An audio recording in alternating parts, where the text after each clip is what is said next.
believes in the principles of ordered liberty handed down to us by our founding fathers, that's an obvious dog whistle because it causes leftists to make a high-pitched whining noise that can only be heard by unattractive Democrats. So you're racist.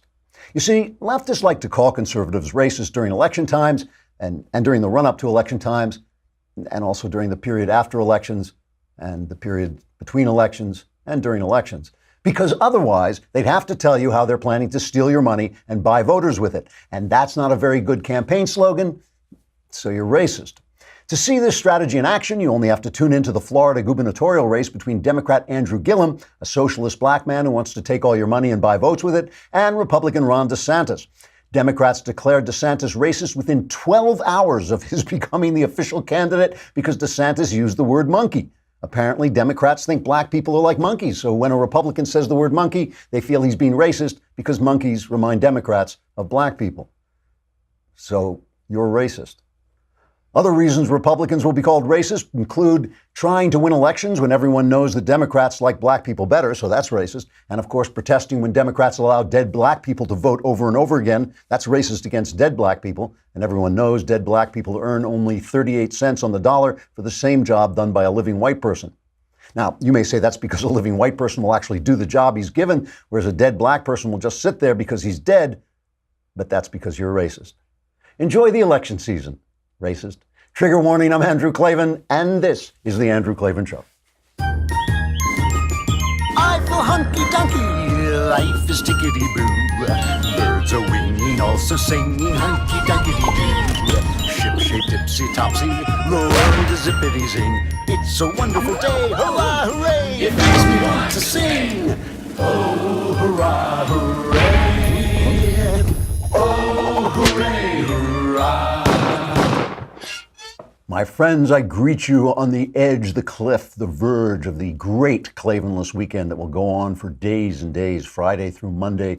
I do not know how you will survive, but if you do, you can crawl back here. And on Tuesday, we will still be here handing out little food packets and Red Cross, things for you. And today, to tide you over, we have the great Heather McDonald, one of the best reporters in the country. If the Pulitzer Prize were the Pulitzer Prize, she would have several Pulitzer Prizes. She is just great. And she has written a book called, let me make sure I got the title right, The Diversity Delusion.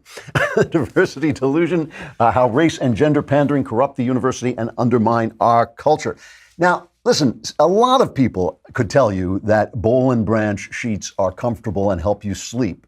And that would be true, but it's only because they're wimps who sleep. Here on the Andrew Klavan Show, we never sleep, so we lie awake all night, and we know just how comfortable Boll and Branch sheets are because we never sleep. We don't sleep through our Boll and Branch sheets. We sit there going, these are great. Now I can sit here and with existential dread, staring at the ceiling in really, really comfortable sheets. And what makes them unique is that each sheet is crafted from 100% organic cotton, and that means Boll and Branch sheets are not only feel incredible, but they also look great. And since Boll and Branch sells exclusively online, you don't pay that expensive retail markup.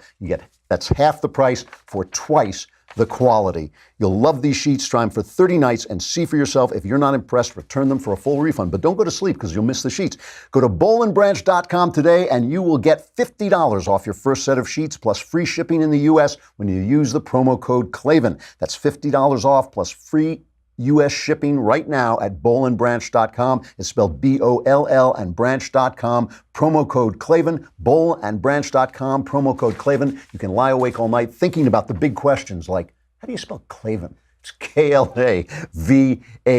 So I'm going to go back to that little kerfuffle in Florida that I was talking about in the opening but I want to just continue a little bit what I was talking about yesterday. I was talking about the fact that when you watch the news now, the story is not the story is the agenda. But that really goes on in this Florida story. Racism isn't racism. Racism is socialism. Racism is they're selling socialism. They know you don't want socialism, so they're going to shout racism. The racism is not racism. Racism is the agenda. And morality is not morality for the left. It's the agenda.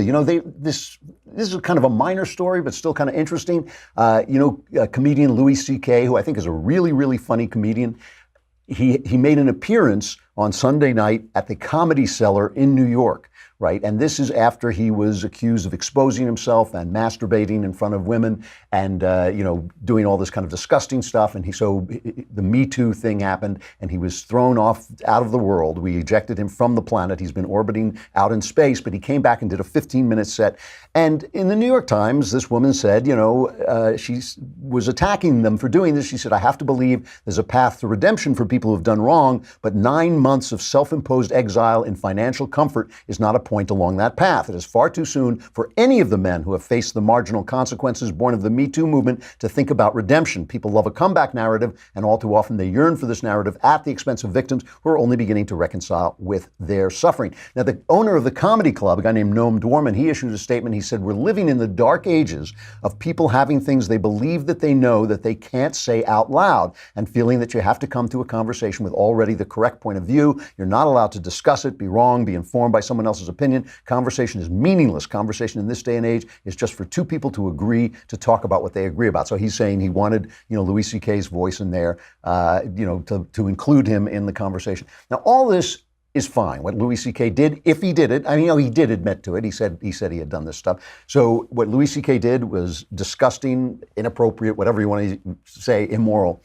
But what I want to ask is, what are the rules? What are the rules? If Louis C.K. exposes himself, it's not like we're living in a world of chastity where everybody agrees that the only proper sexual relationship is between a married man and his wife. That would be one thing. If we all agreed to that, then I could see why we would be censorious about people who didn't follow those rules. But it's not. Right now, out in the desert, right, they have Burning Man. Everybody's taking drugs and screwing everybody. And, that's wonderful. That is wonderful. Louis C.K. exposes himself. That's bad. But if a gay pride parade comes down the street and the guy isn't wearing any pants, that's wonderful. If a feminist parade comes down the street and they expose their breasts because that's their protest, that's terrific. That's excellent. But if Louis C.K. does it behind the scenes, that's bad. I'm not saying it's good. I'm not making excuses for him. I'm just saying, what are the rules? I think about Kevin Spacey all the time. Kevin Spacey accused of harassing young men all over in all of his sets and all this stuff, and he was bounced off House of Cards. Every single person on House of Cards, especially the people in authority, every single person knew that he was doing that. Every single person. It was only when the Me Too accusations came to light that it suddenly became an issue. Why is Kevin Spacey the only guy who has to quit? Why is Kevin Spacey the only guy who has to quit? Now they're talking about this guy, I think his first name is Andrew Lack, who let Matt Lauer do what he was doing. Why is Matt Lauer the only person? All the people in power knew about Harvey Weinstein. Everybody knew. Why is it only Harvey Weinstein who goes down? So I'm just asking, what are the rules? Because the people who argue for chastity, the people who say the only right sex is between a man and a woman who are married, they make sense. That makes sense. I know what that means. My own point of view is a little bit more loosey-goosey. I think the world is a lot of variety. I think chastity is a good thing, but I kind of define it a little bit more loosely. I think, we should treat each other excellently. We should make sure that our bodies are expressions of the true feelings of our hearts and not just being using people, especially using women, because I think that's the truth of it, using women for our own personal pleasure as objects. But I know that people have a lot of variety, and I just don't want to worry about what other people are doing. It's not part of my life. But even in this Pope scandal, it is unbelievable the way the New York Times is covering this priest scandal and the fact that it has now involved the Pope. Now, I want to just make sure you understand that the New York Times, when conservative Pope Benedict was the Pope, they went after him if he walked by a house where somebody had been abused. It was like, the scandal is coming closer to the Pope. At one point, Ratzinger's brother, the Pope's brother, who was directing a choir that was connecting to a boarding school where two ex-students had come forward with abuse claims, that somehow embroiled the Pope. This is the New York Times. They said, that embroils it, it's already coming close to the Pope. The scandal is coming close to the Pope because his brother directed a choir associated with a school where two former students had said they were abused. That involved the Pope. But now with this letter from the Archbishop Vigano, I think it's pronounced Vigano, who says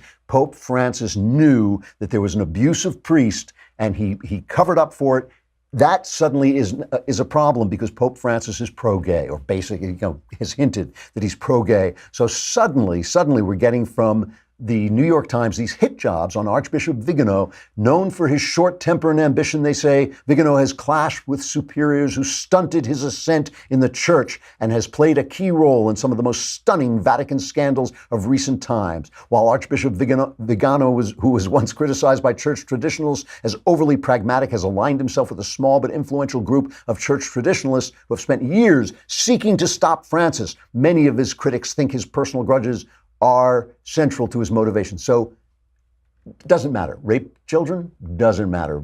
Seduced young men doesn't matter. Disavow, set your religious vows at naught doesn't matter. Louis C.K. is the problem. Again, not giving any quarter to Louis C.K., but what are the rules? The rules are not the rules. The moral rules are not the rules. They are the agenda. These people have absolutely no moral authority. The Pope, I have to say this, the Pope tweeted this morning, "We Christians are not selling a product. We are communicating a lifestyle."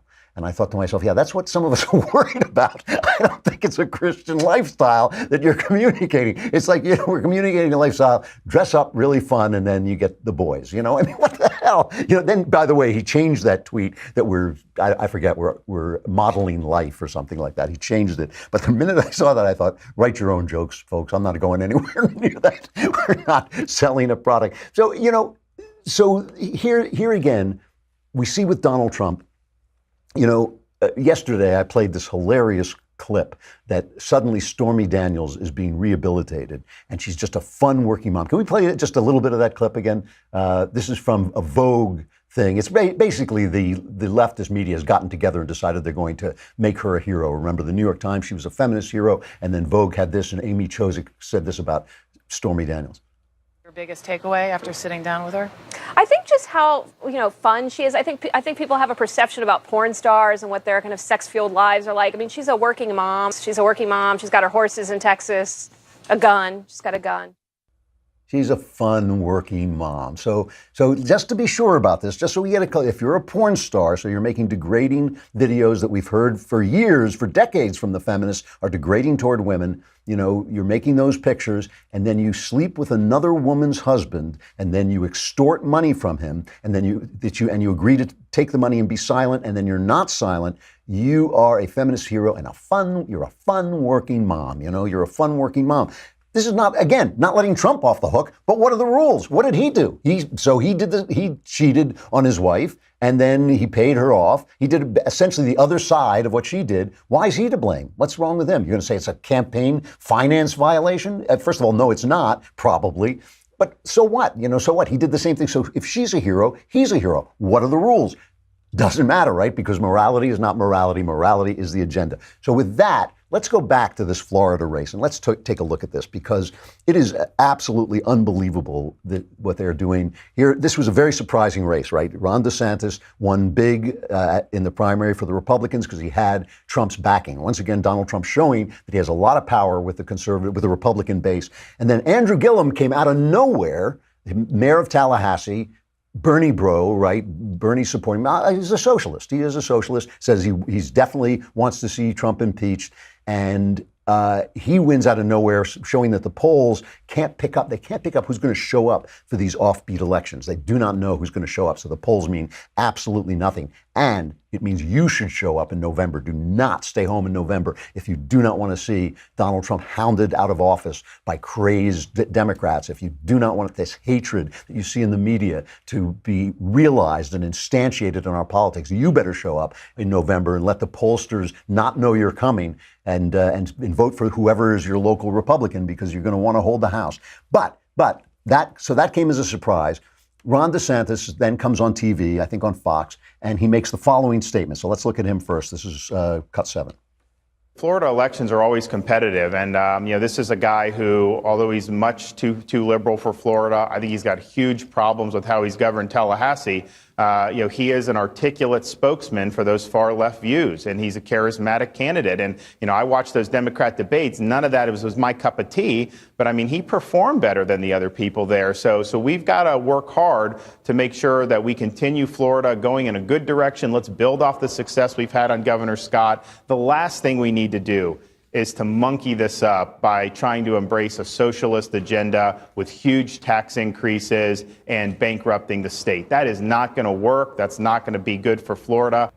So I have to say, the way that some of the press reported this was absolutely disgusting. The Hill, CNN, they had headlines that said, DeSantis says it's monkeying things up to vote for a black candidate. Now, you just heard it. I just played it. You saw it come out of his mouth. He was talking about socialism. He was praising Andrew Gillum. He was saying what a talented guy he was, but he was saying that his philosophy, it's really clear what he was saying. He was saying his philosophy was no good. But Gillum pounced on this like crazy. If they can find any, see, the whole point is to make you watch your tongue so you can't think straight. The whole point is to make you watch. If you slip, if you say something that can be spun, you have to always be thinking, so you can't really think as clearly as you want to if you're a candidate. So Gillum just absolutely makes hay out of this on Fox. Clear that Mr. DeSantis is taking a page directly from the campaign manual of Donald Trump. But I think he's got another thing coming to him. If he thinks that in today's day and age, Florida voters are going to respond to that level of derision and division, they're sick of it. What we're trying to offer in this race is that a North racist Star or for where we want to go as a state. Was that racist or a figment of speech? In the handbook of Donald Trump, they no longer do whistle calls. They're now using full bullhorns. And that was a bullhorn? And what I've got to say about that is that we've got to make sure that we stay focused, I think, on the issues that confront everyday people. I'm not going to get down in the gutter with DeSantis and Trump.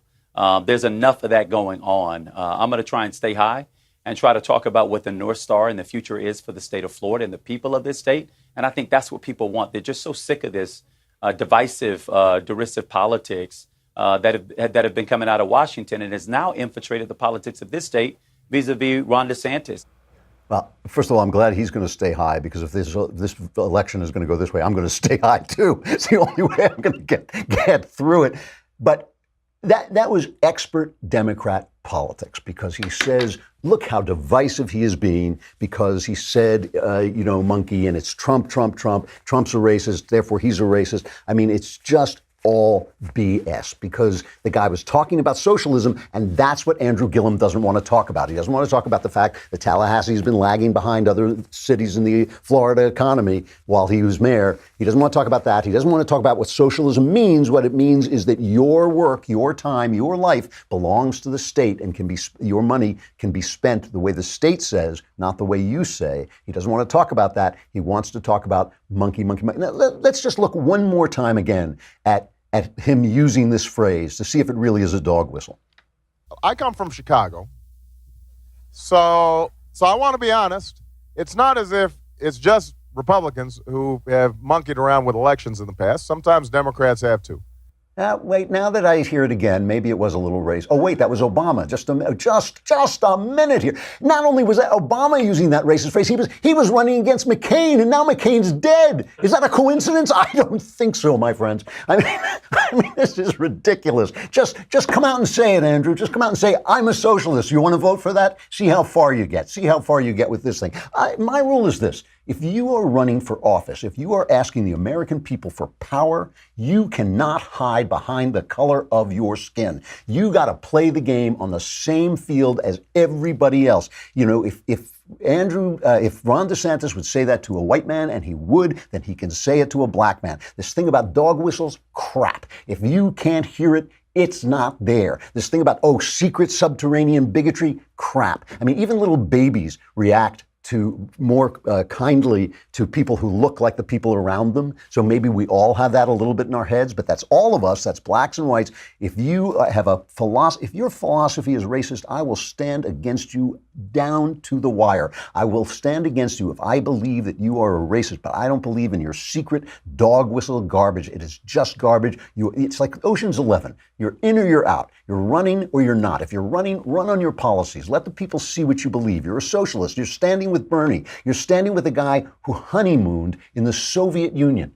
right? In a slave state of the Soviet Union. You're standing with the guy who stood with the communists in Nicaragua, who stood with the communists in Cuba. You're standing next to him. I want to hear about that. I don't want to hear about the color of your skin. I don't give a rat's. I really don't. And so I think this is going to cost them votes. I think they pulled this trick too many times, and they pulled it too fast. Because, again, what are the rules of racism? It's, what are the rules? What are the rules of using the word monkey? I've never understood why that is obviously if you call, if you say that to a black person directly, oh yeah, you're a monkey, that's racist. But if you're just using the phrase as we all use it, he's monkeying around, whatever we use it for, because we're all related to monkeys, obviously.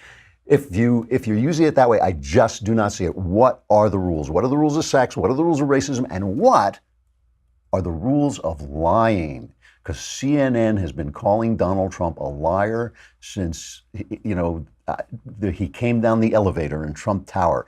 Every single thing, if he says, oh, the crowd was bigger than it was, oh, what a liar, what a liar. If you say, if you like your doctor, you can keep your doctor, but if you say your crowds are bigger and you're Donald Trump, you're a liar. So they went nuts with this story about Michael Cohen's lawyer, right? Lanny Davis said that Cohen had information. He was a source saying that Cohen had information about this meeting with Donald Trump in Trump Tower.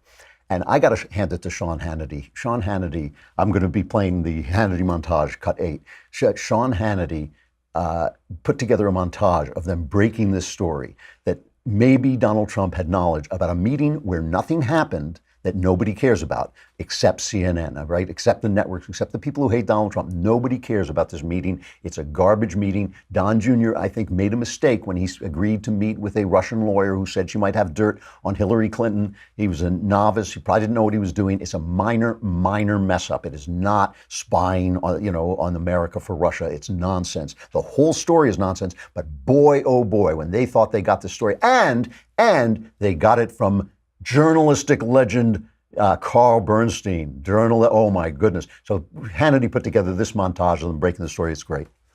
A claim that goes to the truth of what the president knew and when he knew about an event that is central to the special counsel's Russia investigation. Tonight, sources with knowledge tell myself and Carl that Michael Cohen claims that then candidate Donald Trump knew in advance about the June 2016 meeting in Trump Tower in which Russians were expected to offer his campaign dirt on Hillary Clinton. It's very, very significant because the president has denied any foreknowledge of this event, and this meeting goes to the question of intent to collude. You've been saying for a year that we need to follow the money, follow the lies, and figure out this cover-up. So how did you do it in this case? Talk us about how you got this reporting. Well, I talked to sources. Ooh, sources, because Carl Bernstein's sources, all the president's men. Remember when Robert Redford met with the guy in the parking lot? The sources, except here was his source. Lanny Davis has now said he was the source, and here's what he says now. So Michael Cohen does not have information that President Trump knew about the Trump Tower meeting with the Russians beforehand, or even No, does not. So that's your source, Carl. And the crazy thing is CNN won't take it back. So now Trump, they won't disavow the story. They will not disavow the story. They stand by their story. So Trump tweets. You got to love Trump because when he's got him on the ropes, and this is the thing about Donald Trump that I am with him 100%. The press is corrupt. The press lies. The press is one-sided, and Trump is 100% right about this. There is no air here. There's no space between what Trump is saying and the truth. He's got it right, and he tweets, CNN is being torn apart from within based on their being caught in a major lie and refusing to admit the mistake. Sloppy Carl Bernstein, a man who lives in the past and thinks like a degenerate fool. Oh man, this is prime Trump. I love it. Sloppy Carl Bernstein, a man who lives in the past and thinks like a degenerate fool, making up story after story, is being laughed at all over the country. Fake news. And CNN gets its back up, and instead of saying, yeah, we made a mistake, and we always make a mistake on only one side, instead of just saying it, CNN tweets, make no mistake. They always go, it's the John Brennan school of response. They go for the pomposity. They become gas bags, Make no mistake, Mr. President, CNN does not lie. They lied. We report the news, and we report when people in power tell lies, like ourselves, which we don't report. CNN stands by our reporting and our reporters, even when they're completely wrong and incompetent. There may be many fools in this story, but Carl Bernstein is not one of them. What's funny about this is if you go back and read the book, All the President's Men, if you go back, which is written by Bernstein and Woodward, if you go back and watch the movie, Bernstein's the incompetent one. Bernstein's the irresponsible one. Bernstein's the one who's always being reined in by the Post management saying, you haven't got the story. You haven't got the story. He is the one. There's a scene in the movie where Redford says, as Woodward says, I'm a Republican. And Bernstein, it's all upset. He gives him this look, oh my God, you're a Republican. Bernstein was the guy who was kind of an incompetent and who was riding on Woodward's coattails. And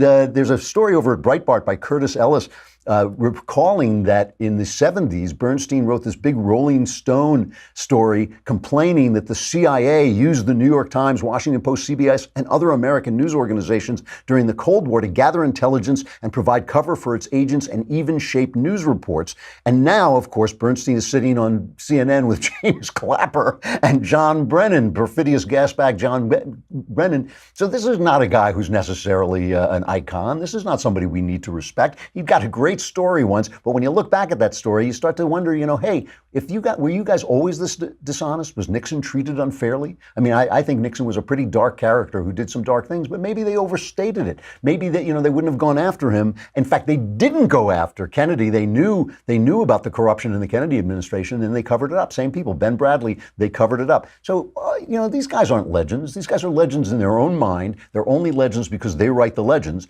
They are, Trump is right about them. Trump is right about them. So all I'm asking is, what are the rules? That's my only question. I'll play by the rules. If the rules are chastity, then Stormy Daniels and Donald Trump are both, ill-behaved. But if the rules are like that Stormy is a fun mom who's a, feminist icon, but Trump's a bad guy, I don't get it. I don't get it. And if the rule is when Donald Trump says he had a bigger crowd than he really did, he's a liar, what is CNN? What is CNN? If CNN is, the most trusted name in news, I'm the Queen of Romania. I mean, that's all I want to know. Have we got Heather? We got it back? Oh, great. Heather McDonald. Listen, I cannot say enough good things about Heather McDonald. She is my colleague over at City Journal. She is one of the best reporters in the country. I always flatter you when I see you, Heather, but it's all true. The Thomas W. Smith Fellow at the Manhattan Institute, a contributor and editor of City Journal. She is also the New York Times best-selling author, and her latest book is The Diversity Delusion, which comes out officially September 4th. I'm sure you can pre-order now. How race and gender pandering corrupt the university and undermine our culture. As usual, Heather, you are reticent and shy about your opinions, but it's wonderful to see you. How are you? It's always a pleasure. Let us talk about this. This is basically, you're talking about the gender and race business. So we're talking about, let's start with race. What does this mean? Why you start out by saying affirmative action is a disaster? Why is affirmative action a disaster? Well, it harms its alleged beneficiaries. We've been having I think by now, sterile debate for the last 40 years about its constitutional validity under, these very arcane standards of review. The real problem with affirmative action, as far as I'm concerned, goes beyond reverse racism. It's the fact that you are bringing people into academic environments for which they are not prepared, and you're setting them up to fail. Let's take it out of the race context. Let's take it as a gender example. Let's say I have 650 math SATs, but MIT decides it needs to have more females so it can look out over its diverse realm, and they admit me. And all of my peers were admitted on merit, not on the ridiculous fact of what's between their legs. And they have 800s on their math SATs. What's going to happen to me my first year? I'm going to bomb out because I'm not going to be able to keep up with freshman calculus or advanced calculus. And even if I'd come in wanting to be an engineer, I'm going to look around and say, I can't hack it. And I'll probably end up in women's studies if I stay at MIT at all. Because the classes will be pitched for the average capacity of the students, not to me. If I, with my 650 math SATs, if I'd gone instead of MIT to maybe Boston College, which is a perfectly respectable school, and my peers all had 600, 650s on math, I'd keep up and I would probably persist in my intention to become an engineer. The same thing happens with blacks, and even more tragically. It turns out, according to one study at Duke, that a larger percentage of black male freshmen want to major in a science field when they come in as freshmen than white males. About 70% of the black males admitted to Duke intend to be an engineer or a physicist. What happens to them? They all change majors. They can't hack it. So we end up with fewer black scientists than we would have otherwise had they been admitted to University of North Carolina. So it's a oppressive and sadistic policy on the part of these preening admissions directors and college presidents that want to feel noblesse oblige when they look out over their diverse realm to admit students who are patently not going to be able to keep up. Does that also infect the, setting aside affirmative action specifically, but the notion that race is the all important definition of humanity, does that infect the culture of the university altogether? I mean, does it lessen our education system altogether? Well, absolutely. But you know what? I will tell you the dirty secret of these protests that we've been having over the last couple years, the Black Lives Matter protests on campus, the die-ins, the, oh, we're dying cries from Yale students or Princeton black students saying we're sick and tired of being sick and tired, the maudlin statement of the century when it comes out of a black Princeton student's mouth.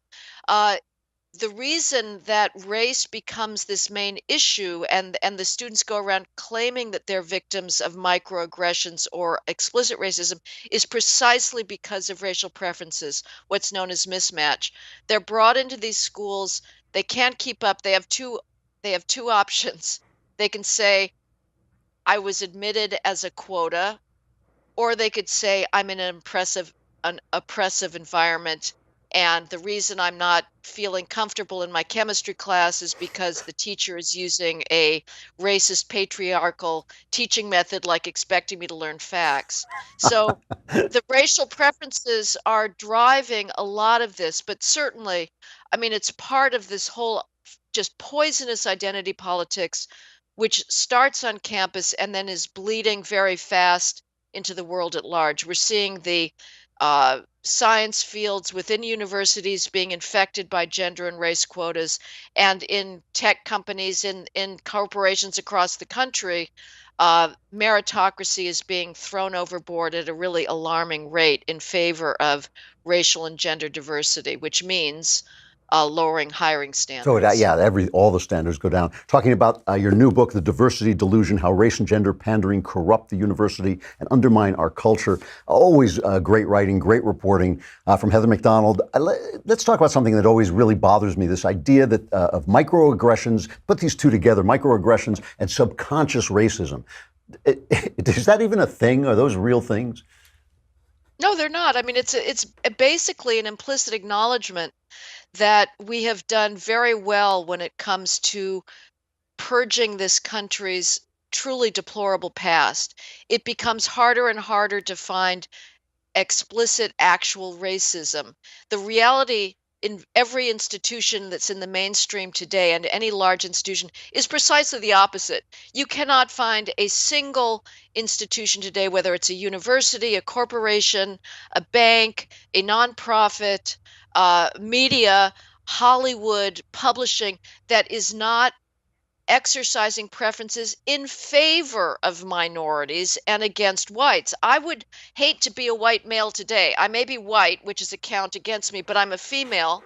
So sadly, I've been the so-called beneficiary of gender quotas throughout my life, which nauseates me.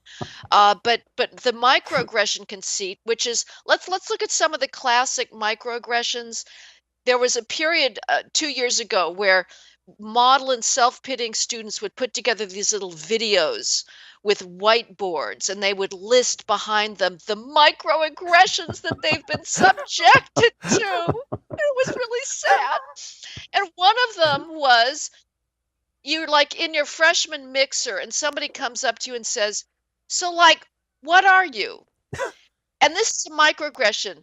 Well, let's put this in context. We live in a world where we're told that the most important thing about somebody is his race and ethnic identity. And so this is a sort of a clumsy way of asking, okay, so you're Samoan, Laotian, Cherokee, what are you? Now, rather than getting all hot under the collar about this and running to your dean and demanding a new diversity sinecure, a new diversity vice provost, how about just saying, well, I'm Laotian, Samoan, and half Cherokee. What are you? But that's what students are now running to their deans about in tears and saying they need protection from. I would say that the responsibility of those adults on campus is to teach students to distinguish between a real problem and a fake problem. And microaggressions are a fake problem that should not stand in the way of their getting the best education they can. On the side of gender, you have a story in here about Columbia. I think it was called the Sexual Respect Initiative. Is that what? Oh. Could you explain what that is? Well, this means as a graduate student studying a actually important subject for once that unfortunately he won't allow me to even reveal because he's so worried. He said we can now no longer have freedom of conscience. The Sexual Respect Initiative was a mandate for every graduate student and every undergraduate student in order to graduate. They had to go through these ridiculous re-education options, like they could attend a healing therapy, aromatherapy session for campus rape survivors, or they could watch a video on toxic masculinity, or they could attend a feminist play of, how awful it is to be a female at Columbia today. And they all embraced all of these options for learning sexual respect, embraced a particular view of sex on campus, which is the more the better, unless you have regrets, in which case you've been raped. And this student, this graduate student, who again is studying something that we should all be grateful that he's studying because it preserves the heritage of Western civilization, happens to be a religious conservative.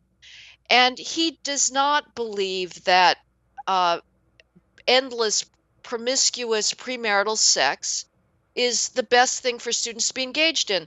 But there were no options. There were no sexual respect options for him that might have said, well, one way to respect your boyfriend or girlfriend is to be abstinent until marriage.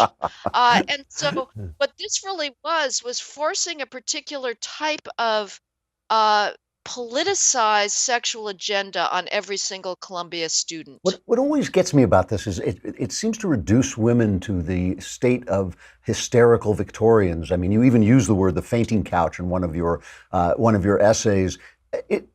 Are girls on campus being raped at an incredible rate or something, or is that ridiculous? It's completely ridiculous. Can we put this in context, Andrew? So what's the claim that the Obama administration used endlessly? Joe Biden, the Title IX, due process, evisceration. It's 1 in 4 to 1 in 5 college women, we're supposed to say, I would prefer girls, are going to be sexually assaulted during their campus experience. Well, a 1 in 4, 1 in 5 violent crime rate, even over 4 years, is beyond anything that we know of in human society. It's beyond the worst African civil wars. Detroit, our most violent city, has a 2% violent crime rate for all 4 violent felonies. That's murder, rape, aggravated assault, and robbery. If this was the case, if we were living through a sexual violence epidemic of that proportion, you would have seen a mad rush to create single-sex schools decades ago. Highly educated mothers, no longer baby boomers now. What are they, millennials or Generation X? I don't know, but they're younger than baby boomers, meaning they have been even more brainwashed by feminism. They are sending their pre-kindergartners daughters to $250 an hour tutoring to get them into the most elite uh, kindergarten in New York City in order to make sure that they go to Harvard and Yale and Stanford 16 years later. Apparently sending their kids into their daughters into a rape scene of climactic proportions with eagerness and intensity, competitive fervor. It does not. The story does not add So up. an impressive reaction to a crisis that doesn't even exist, which is kind of almost the definition of leftism. I'm running out of time. Let me ask you, when you look at all this, I mean, you're so steeped in this, do you despair or do you see the culture turning around at any point? What do you see in the future? Well, I'll be perfectly honest. I know I'm not supposed to say this. I'm pretty much in despair, but I do think that what we need to do above all is to hit back against this the primary fallacy underlying all of this, and it's behind the campus free speech crisis as well, is the idea that America is fundamentally racist and sexist. And you, Andrew, have been one of the most important voices out there to dispute that lie. As long as that lie holds and campuses are its guardian, we're going to have this assault on the Western tradition and civilization and humanities. We have to return colleges to their core mission, which is passing on the inheritance, our precious inheritance to students. We have to say we're not a racist and sexist culture. Alumni have to stop funneling billions into their alma maters until they do due diligence and make sure that they're not involved in identity politics. And in the meantime, parents just have to be very careful with what their students are studying and make sure that educate them before they get to college in the importance of learning great books, great literature, and great philosophy. Heather McDonald, you're one of my heroes. As you know, The Diversity Delusion is the new book. You're always so nice when I talk to you, and then you go out in the street and you're like this tough guy reporter. I'm not sure which is the real you. But anyway, it's great to see you. I hope I get to see you again soon. Me too, Andrew. Thank you so much. She's the best. She really is a great reporter. You get the book, The Diversity Delusion. Also read her in City Journal, where she writes continually, and she is always on top of things and never minces words. It's true when I talk to her. She's always so sweet and nice, and then she goes out and she just tears into people on the street. All right, the stuff I like. It's time for Klavan on the mic with stuff I like. That's a good one. I like that one. Just whited. All right. So this is very, very buzzy stuff right now. Sharp Objects on HBO, based on the Gillian Flynn movie and starring Amy Adams, who is, well, I'll talk about that in a minute. She's just such a great actress. But this is getting just a lot of buzz. I've watched the entire thing beginning to end. The book, let me talk about the book first, because I really do think Gillian Flynn is a genuine talent. She's the author, obviously, of Gone Girl. And one of the things about her that I've said this before, but I think people don't realize, is that because she writes kind of thrillers, people judge her on her thrillers. And as a thriller writer myself, I think some of her thrillers are weirdly, she's only got 3 books, but the plots aren't always that great. But what she is a great satirist. And as a satirist myself, I say that. She's a terrific satirist. She satires American mores and morals. And her thriller stories are really, like Gone Girl is really a satire of marriage. Sharp Objects is a satire of kind of down home, Southern life. And it is a Southern Gothic. And I have to tell you, it is so dark. It is so incredibly dark that if you are not in the mood for that, you don't want to watch it or read it. If you do want to experience it, read the novel first, because the novel is great. Then, and they mess up some of it in the HBO show, but the HBO show is also spectacularly well done. Amy Adams is a movie star in an era where there are no movie stars. In other words, she is somebody who can deliver a different role, but always remain Amy Adams. I mean, that was what the great movie stars could do. It could be like James Stewart and Spencer Tracy. You know, they were different in each part, but they were also the same in each part. And Amy Adams can do that. She is incredibly attractive. I love the fact that, you know, because of she plays a cutter in this, with somebody who cuts herself, and so she has her clothes off a lot of the times, even though it's not nudity, but she has you know, she's in bra and panties. She looks like an actual woman, which I happen to find incredibly attractive. She doesn't look like she's been photoshopped or she's been in the gym for 100 hours every day. You know, she looks like an actual human being, which I just find incredibly attractive. She's a wonderful actress. This thing, let me play a piece of this. It gives you a good sense of it. We have a little clip of it. She plays a reporter who has got a lot of emotional problems, and she is sent home by her kind of fatherly editor. She is sent back to this small town she got out of Wind Gap, Missouri. I think it may be not in a different state in the book, but anyway, in the movie it's Wind Gap, Missouri. And she is sent back because there have been 2 murders, and she is sent back into her home where she grew up with this very, very oppressive mom. And she had a sister who died, and now she's got a new sister whom she hardly knows. And here's a scene where they're all sitting at dinner after they think they've caught the killer, the person who has done these murders. And the reporter, doesn't believe it. And here she comes down to dinner. I just read that we imported from Romania. Fluid for lethal injections. Oh. Needles. Like the needles I get sometimes. Very different. Like putting a cat to sleep. So it's this southern dinner party, and the lighting is beautiful, and the food is beautiful, and the daughter's obviously ill or drugged or something, and they're just talking about death, and that's kind of catches the whole tone of the thing. It's like the attempt at normalcy in a civilization that is collapsing. It is really good. I recommend that you read the novel first. Gillian Flynn is a really talented writer. This and Gone Girl are her 2 best books. The 3rd book is not quite as good as these.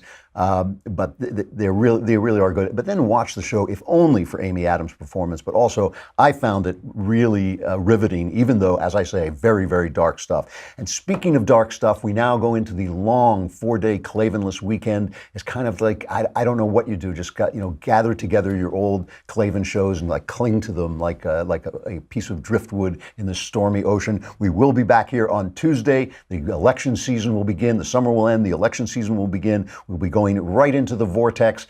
I will take you through it. I will lead you through it like Moses into the promised land, or something. All right. I'm Andrew Klavan. This is the Andrew Klavan Show. Have a great vacation, survivors. Gather here on Tuesday.